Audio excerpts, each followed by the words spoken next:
Nous sommes situés au centre hospitalier de Bellevue, qui se trouve donc sur le plan des Quatre Seigneurs.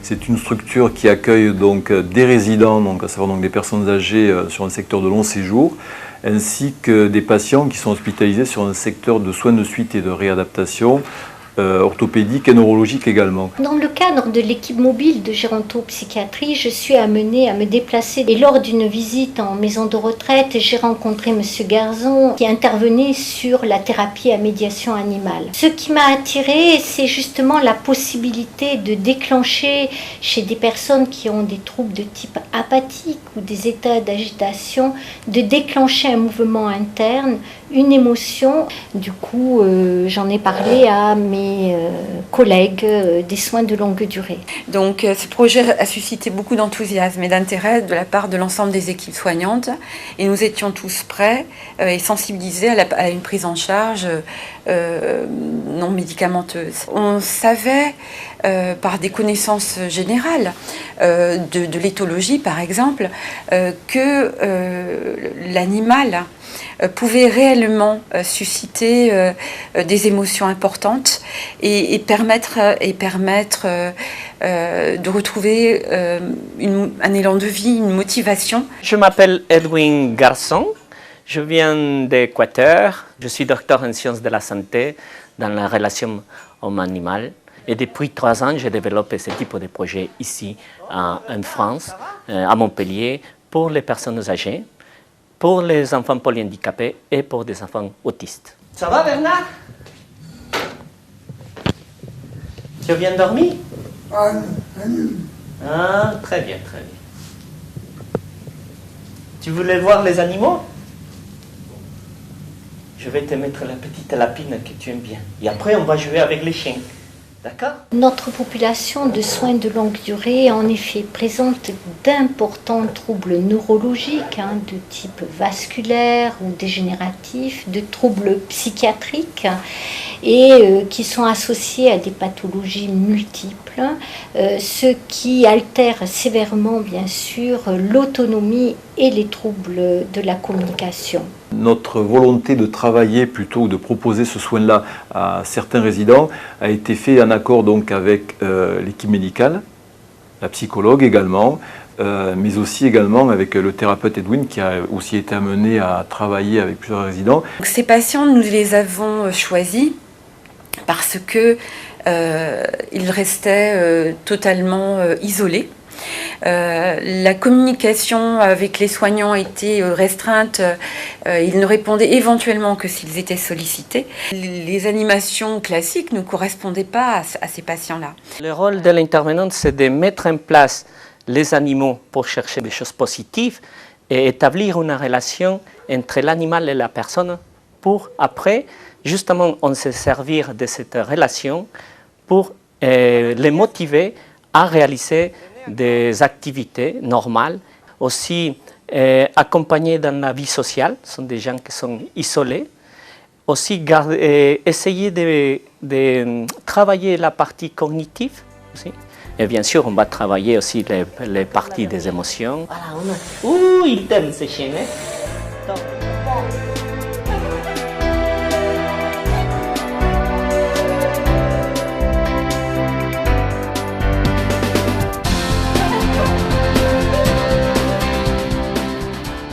Tu veux les donner? Non, c'est moi, voilà. Au quotidien, Bernard reste alité tout le temps. Systématiquement, quand on cherche à le mettre au fauteuil, il y a une phase d'agressivité et de refus qui nous oblige à le laisser simplement coucher. Bon. Il n'y a pas de dialogue, il y a un renfermement total. Il va voir comment il lance la balle. Nana, prêt? Tu prends la balle? Non. Ah, voilà. Prends la balle. Hop là. Allez. Par rapport à Bernard, il est dans l'isolement social, donc il ne sortait pas de sa chambre, il ne participe à aucune activité, il était dans une négation totale, il dit non, non, mais c'est un non qu'on ne sait pas s'il le dit pour vraiment ou non. C'est bien Bernard, tu aimes? Non. Ah. Il est venu une première fois et j'ai vu qu'il était attiré pour les animaux. Et surtout pour les chiens. Après, on a établi une relation dans les premières séances, moi, à me gagner la confiance en lui. Ensuite, on a commencé à jouer avec l'animal. Donc, elle participait bien. Elle commence à dire même les mots des animaux, à sa façon, bien sûr. Maintenant, tu lui dis, va chercher le canard. Dites-lui. Canard, voilà, va chercher. Ce n'est pas le propos de bien faire l'activité, sinon l'engagement qui prend cette personne à cette activité. Mais au fur et à mesure donc, du temps qui passe sur ces phases de thérapie, Bernard accepte ce qu'il lui est dit, participe.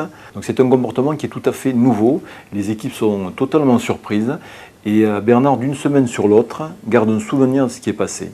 C'est-à-dire qu'au moment de la semaine, si on vient lui dire qu'aujourd'hui, par exemple, c'est vendredi et que la thérapie va avoir lieu, il comprend, il dit oui de la tête, il dit bonjour aussi parfois, donc il dit des mots. Il y a une sorte de phase je pourrais dire, de resocialisation, même si elle est brève, qui n'existait pas auparavant, qui était absente. Bravo, bravo, Tao.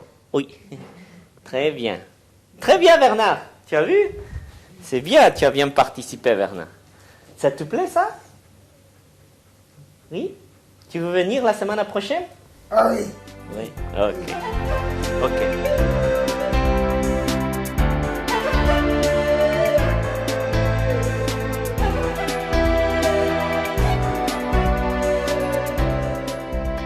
Le démarrage donc, a été difficile, notamment en ce qui concerne l'hygiène. Donc nous avons contacté également les services d'hygiène qui nous ont dit que les conditions enfin, qui étaient requises étaient par exemple donc, de penser à nettoyer la salle après l'utilisation de la salle, de veiller à ce que les animaux ne se promènent pas dans les chambres mais soient bien canalisés par le thérapeute et que ces conditions d'hygiène soient respectées. Ensuite, au niveau donc, des assurances, nous sommes simplement passés par les services juridiques de l'hôpital qui nous ont dit que le thérapeute devait avoir sa propre responsabilité civile, ce qui était le cas. L'autre difficulté a été le financement. Parce qu'effectivement, ce thérapeute, on n'est pas dans une notion de bénévolat. Donc c'est grâce à l'association Vie Animation qui nous aide énormément au quotidien que la prise en charge donc, de 10 mois de thérapie à médiation animale sur le secteur de Bellevue a pu être possible. Je tiens également à citer donc, Madame Ginette Zaragoza qui est partie prenante et partie intégrante donc, de l'association Vie et Animation et qui nous a beaucoup aidé, qui est présente au quotidien auprès des résidents et auprès des douines également tous les vendredis au cours de ces...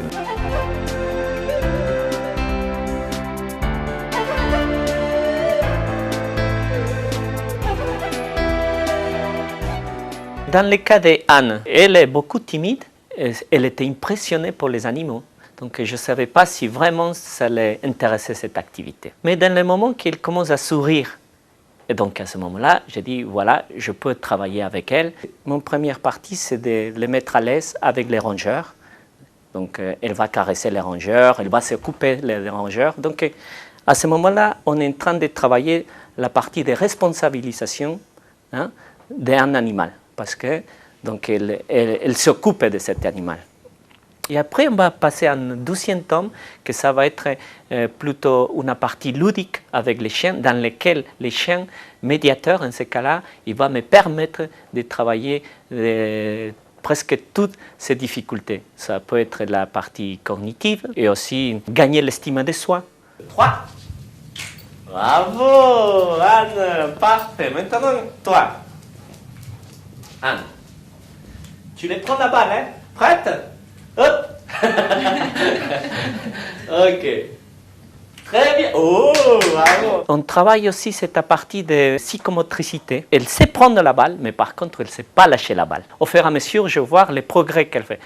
Prendre la balle et petit à petit, elle fait un effort physique pour jeter cette balle. Allez. Allez. Wow! Tout ça, là? Tu vois? Coucou! Ça va? On est avec les animaux, voilà. On est avec Anne, Ginette et des amis à moi. Le 5 madame qui a une apathie sévère, donc elle ne participe pas presque à les activités proposées à l'hôpital. Au quotidien, un comportement totalement passif, c'est-à-dire que sa vie va simplement donc, du lit au fauteuil et aux prises de repas qu'on l'aide à avoir, donc il n'y a pas de contact avec elle. Quand elle est sur ces phases de thérapie à médiation animale, on voit qu'il y a un semblant de contact qui est présent et c'est un moment de plaisir. moi, avec elle, mon objectif, c'était de les sortir de l'apathie et donner place à la motivation. Et ensuite, on va travailler, on va y aller un petit peu plus loin avec elle, en stimulant, en sortant de mutisme. On va les dire, par exemple, on va utiliser les jeux avec les chiens, dans lesquels il va envoyer à chercher les différents animaux et dans lesquels aussi elle va vérifier si c'est bien l'animal qu'il a pris. Dites-lui, va chercher le canard. Va chercher le canard. Va chercher le canard. Voilà. Voilà ce canard. Et ça manquait une. Laquelle manque? La poule. Dites-lui. La poule. La poule. Les équipes soignantes disent bien qu'il y a plus de réceptivité de sa part, dans la réceptivité beaucoup plus importante après ces phases-là qu'avant et que tout au long de la semaine. Et on voit qu'elle arrive à communiquer avec beaucoup plus de plaisir par le regard, par des sourires, et également en se mobilisant et en participant un petit peu aux gestes que lui demande de faire donc Edwin, le thérapeute. Voilà.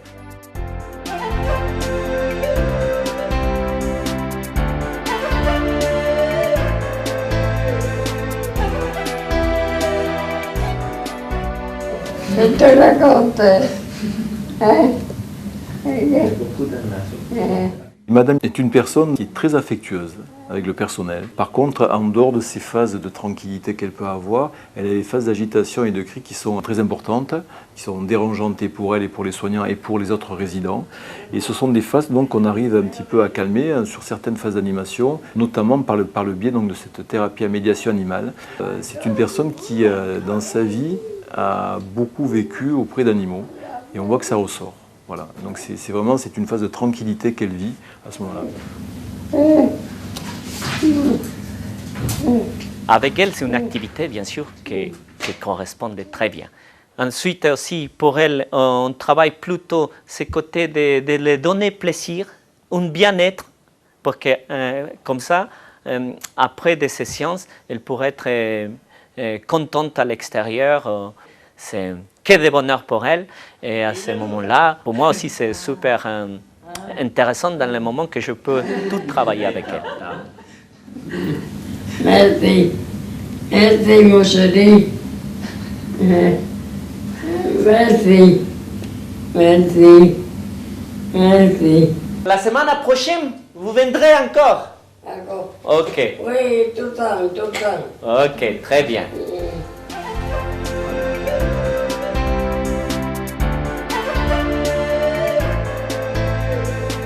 La thérapie à médiation animale n'est pas une animation, c'est un soin à part entière qui fait partie du projet de vie, du projet médical également du résident. Le projet de soins, le projet de vie se trouve là, alors bien complémentaire. Car c'est bien d'abord rompre cet isolement, redonner vie, redonner peut-être du sens à cette vie et redonner du sens à nos soins et donner aussi un autre regard sur cette population qui est déjà très fragile. C'est une réelle parenthèse pour eux. Donc il y a des résidents qu'on arrive à redécouvrir et chez qui on arrive à voir certains gestes, certains mouvements, certaines paroles, certains regards, une vie qu'ils n'avaient pas auparavant ou qui ne peuvent pas montrer au quotidien. Ces émotions-là, on les pensait inaccessibles et complètement endormies chez ces patients, et elles émergent. Et je crois que c'est ça qui, pour moi, c'est ça qui est magique, quoi.